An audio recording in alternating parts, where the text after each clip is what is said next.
Bonjour à tous, aujourd'hui nous allons examiner une autre situation horrible. La jalousie est une émotion horrible, souvent destructrice, qui peut rendre aveugle et pousser quelqu'un à commettre des crimes. La catastrophe survenue au Costa Rica il y a quelques années a été provoquée par la jalousie. Cette affaire est devenue connue sous le nom de cas Gerardo Cruz dans l'histoire de la médecine légale. Mais d'abord, abordons chaque sujet dans l'ordre. En février 1975, Samody Fonseca est né au Costa Rica. Nous savons très peu de choses sur son enfance et sa famille. La jeune fille a grandi dans un endroit appelé Cuba, où elle partageait une maison avec sa mère, Sonia Fonseca. Même lorsqu'elle était étudiante dans l'une des écoles du quartier, Samody montrait des signes de sa personnalité complexe et exigeante. Elle utilisait fréquemment la force ou la tromperie pour obtenir ce qu'elle voulait et ne tolérait pas le rejet. Les habitants de la région rappellent que Samody était capable d'attirer les hommes avec sa beauté attrayante et sa silhouette idéale, mais qu'elle était incapable de les entretenir. Samody était plutôt attirante et avait un grand sens du style en ce qui concerne son apparence, mais sa cupidité et sa vanité l'ont amené à donner la priorité à la richesse matérielle et à son intérêt personnel par rapport à tout le reste, ce qui n'a servi qu'à décourager les cavaliers après une brève course. Elle a également fait preuve d'une jalousie et d'une agressivité extrême. En raison de son apparence de poupée, Samody Fonseca a été embauchée comme Barbie pendant plusieurs années dans l'une des grandes librairies de l'entreprise lorsqu'elle était plus jeune. La jeune fille a reçu ce surnom attachant au même moment, qui lui est resté fidèle depuis. Samody a eu une liaison avec une éminente journaliste qui travaillait à la télévision locale peu de temps après avoir obtenu son diplôme d'études secondaires. Osvaldo Fernando Balri, le nom de cet homme, avait 16 ans, son aîné. Bien qu'il s'agisse de la relation la plus longue et la plus engagée de Samody à ce jour, l'élu ne lui a jamais fait d'offre. Le couple a accueilli Christina au monde un an après la naissance de Christopher, leur fils commun, en 1996. Mais Balri a quitté la jeune femme en raison de controverses en cours et des accusations jalouses de Samody. Osvaldo, 53 ans, est décédé subitement en 2012, et il est vite devenu évident qu'il avait laissé son ancienne petite amie hors de son testament. La jeune femme a pris la décision d'agir de manière indépendante puisqu'elle n'en pouvait plus. En fait, elle s'est rendue dans la maison d'un ancien amant et en a pris le contrôle, la verrouillant pour empêcher les héritiers et la famille d'entrer. Samody a également volé quelques biens inestimables aux défunts. En colère, la famille Balri s'est précipitée au tribunal pour demander des comptes à Samody pour le vol. La jeune femme a été contrainte de quitter les lieux par la police, mais aucune charge pénale n'a été retenue contre elle. Fonseca a eu de nombreuses relations amoureuses, dont une avec Miguel Ángel Pérez, le père du troisième enfant de la femme, une fille nommée Maria. Si certaines sources affirment que Samody ne s'est jamais marié, d'autres affirment que cette union a été légalement reconnue, mais s'est soldée par un divorce quelques années plus tard. Simultanément, à l'insu et à l'insu de son amant, elle a donné à sa plus jeune fille le nom de famille de son amant. Il est étrange que certains des amants de Barbie aient mystérieusement disparu ou soient décédés de manière étrange, mais pendant très longtemps, personne n'a semblé s'en soucier. Par exemple, l'un des amants de Samody a disparu, et les membres de la famille affirment que cela s'est produit peu de temps après qu'il ait choisi de mettre fin à sa relation avec une femme abrasive et irascible. Bien qu'il n'y ait toujours aucune trace de l'homme, beaucoup sont certains que Fonseca est directement impliqué dans cette affaire. Pourtant, aucune preuve solide de sa culpabilité n'a pu être trouvée. Diaco, l'autre ex-petit ami de Samody, est décédé tragiquement suite à leur rupture. Lorsqu'il a été tué, cela semblait être une tentative de vol bâclé, et les meurtriers énigmatiques n'ont jamais été appréhendés. Une fois de plus, tout le monde a supposé que Samody était impliqué dans le crime, mais aucune preuve concrète n'a été découverte pour étayer ces théories. Néanmoins, Gerardo Cruz était sa victime la plus connue. Cruz, originaire du Costa Rica, est né à San José en décembre 1992. Le garçon ne connaissait pas son propre père, car il avait quitté la maison avant la naissance de son fils. La mère de Gerardo, Ana Patricia, a épousé peu de temps Hermes Rodriguez, qui a accueilli l'enfant et l'a élevé comme le sien. Melena, la sœur cadette de Gerardo, est née quelques années plus tard. Les premières années du gars peuvent être décrites comme tranquilles et sans souci. Il fréquentait une école ordinaire, aimait faire de la moto et tomba bientôt amoureux de Carole. À l'âge de 23 ans, Gerardo a emménagé dans la maison de son oncle et de sa tante dans la banlieue métropolitaine de Saint-Sébastien avec son élu et leur fille commune de 4 ans, Genesis Cruz. Pour que sa famille ait tout ce dont elle a besoin, le jeune père a commencé à travailler dans une boulangerie voisine. Le couple était ravi d'apprendre qu'il allait bientôt accueillir un deuxième enfant dans leur foyer. Samody, un client régulier de la boulangerie Gerardo, lui a été présenté à l'été 2015. Même si la femme avait 40 ans à l'époque, elle était toujours très attirante et aimait s'habiller de façon fantaisiste et flirter. Il est important de noter qu'en grandissant, elle s'est sans aucun doute sentie charmée par l'attention des jeunes hommes et a commencé à avoir des relations avec eux. Malgré leur différence d'âge de près de 20 ans et le fait qu'il avait une famille, Cruz est très vite tombé amoureux d'une femme magnifique et a commencé à la rencontrer en secret. Afin de voir son jeune amoureux, elle a commencé à se rendre à la boulangerie presque tous les jours, ce qui a attiré l'attention des autres membres du personnel. De plus, Samody faisait fréquemment des apparitions avec Cristina, sa fille aînée, qui avait alors 19 ans. Au début, Gerardo était capable d'équilibrer habilement sa vie de famille avec les rencontres discrètes de sa maîtresse, gardant toutes ses femmes dans l'ignorance de la présence d'un rival. Cependant, Gerardo, comme on l'appelle, a finalement relâché ses défenses. Il a commencé à se vanter auprès de ses amis et collègues de travail de Samody du fait qu'elle est une merveilleuse maîtresse et qu'elle lui offre des cadeaux, évidemment dans le but d'afficher son succès auprès des femmes. Sa mère fut bientôt informée des rumeurs et tenta de dissuader son fils de quitter sa maîtresse. Après avoir appris que l'amant avait une femme enceinte et une petite fille, Samody a mis fin à leur brève histoire d'amour en octobre de la même année 2015. La femme était tellement en colère qu'elle a commencé à narguer Carole au téléphone et par SMS, menaçant de tuer Gerardo s'il n'appartenait pas à elle seule. Gerardo a réussi à implorer le pardon de sa femme et à préserver la cellule familiale.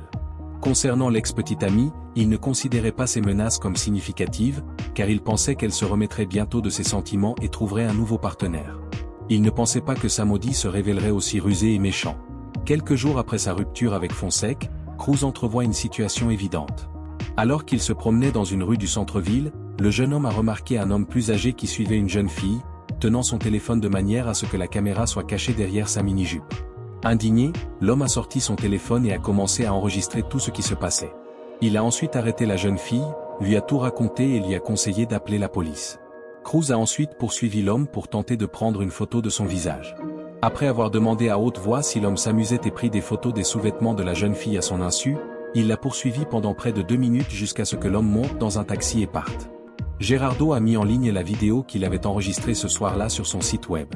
En une seule nuit, la vidéo est devenue virale et les gens ont immédiatement reconnu le vieil homme comme étant Luis Sulmano Delgado, un ancien fonctionnaire du ministère des Finances.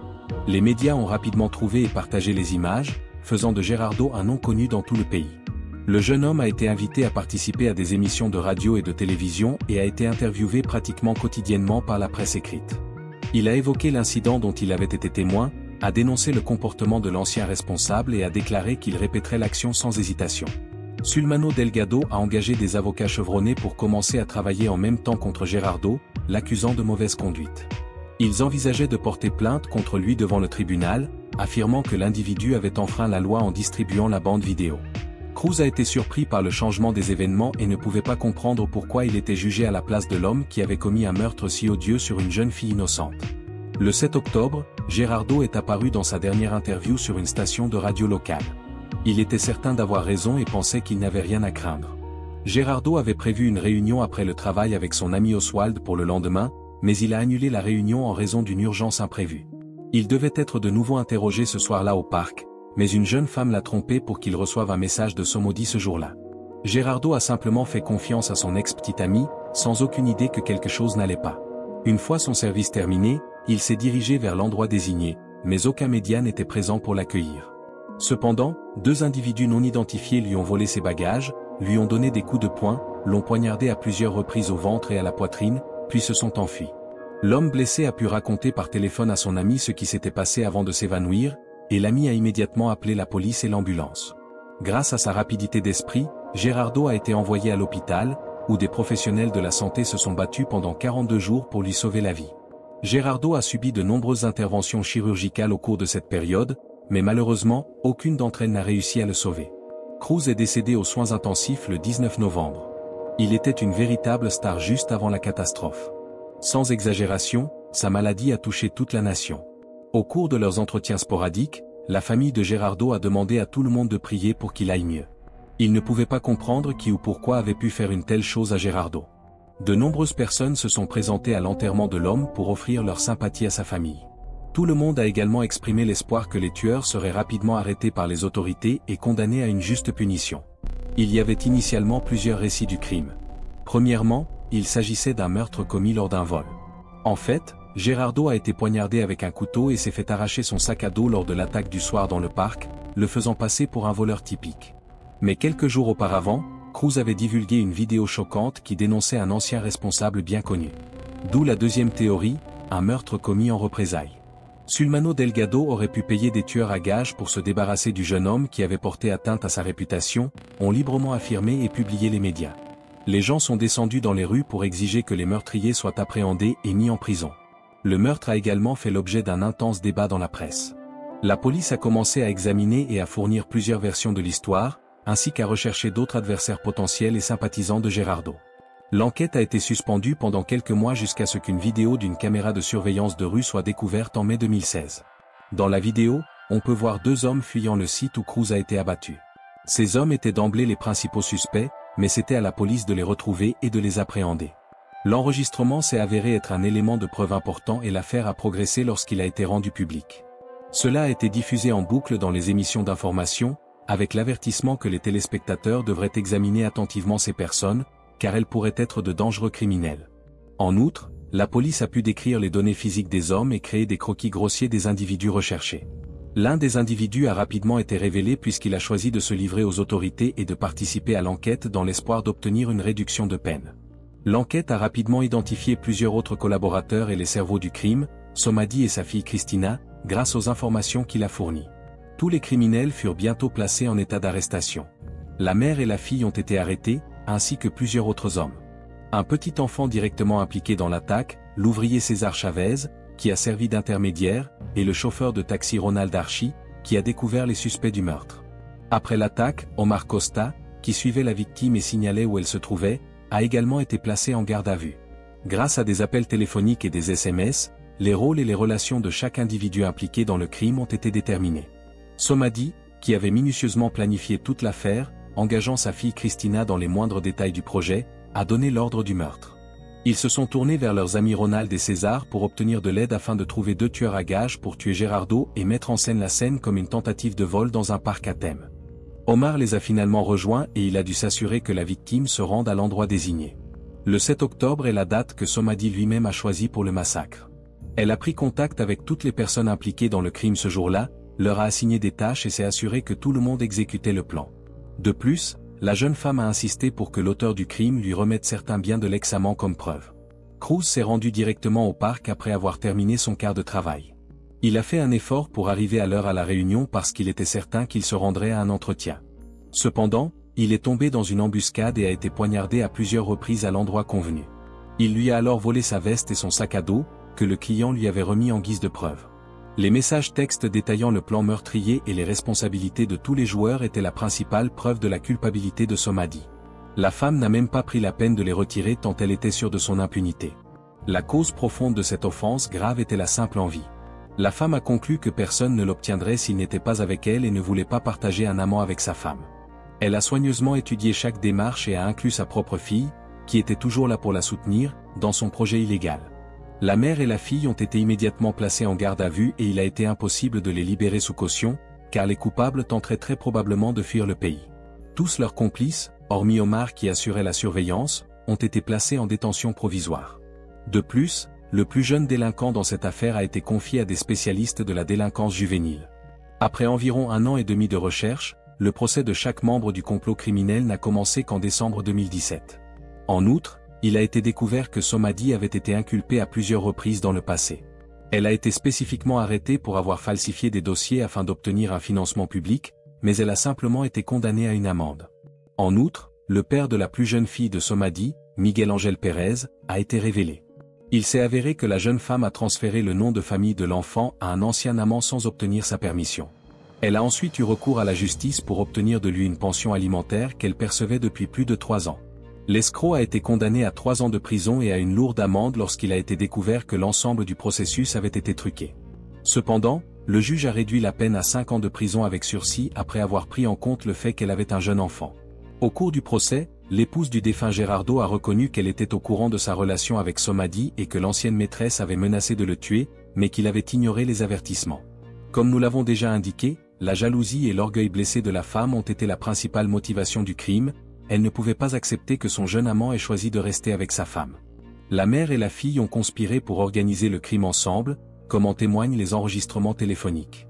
Il a également été révélé que Christine avait souffert d'une dépression nerveuse à la suite de la publication publique de la même cassette de vidéosurveillance montrant les meurtriers. Elle a sangloté en contactant sa mère, qui l'a rassurée sur le fait que l'enquête ne serait jamais dirigée contre elle, l'empêchant ainsi d'avouer à la police. L'annonce du verdict a eu lieu le 23 janvier 2018. Somady a été condamné à 30 ans de prison, conformément à la décision du tribunal. Ronald, César et sa fille ont tous été condamnés à 25 ans de prison. À cette époque, le deuxième tueur n'avait pas été localisé et le premier avait été envoyé dans une prison pour mineurs. En revanche, Omar, qui suivait la victime, a été déclaré non coupable. 140 000 $ ont été versés à la famille de la victime à titre de compensation morale. Après l'annonce du verdict, les proches de Gerardo ont remercié le tribunal d'avoir imposé une juste peine à ses assassins. Il a néanmoins été rapidement révélé que les avocats de Somady et Christina avaient déposé un recours auprès de la cour d'appel pour obtenir une réduction des peines. Novembre 2019 a vu le début du prochain procès. Simultanément, l'identification du deuxième meurtrier a été identifiée. Ronald a affirmé que cette personne avait participé au massacre, mais n'était pas au courant des détails de la stratégie.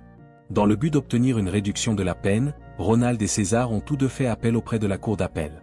En conséquence, chaque personne impliquée dans le crime a vu sa peine réduite de 5 ans.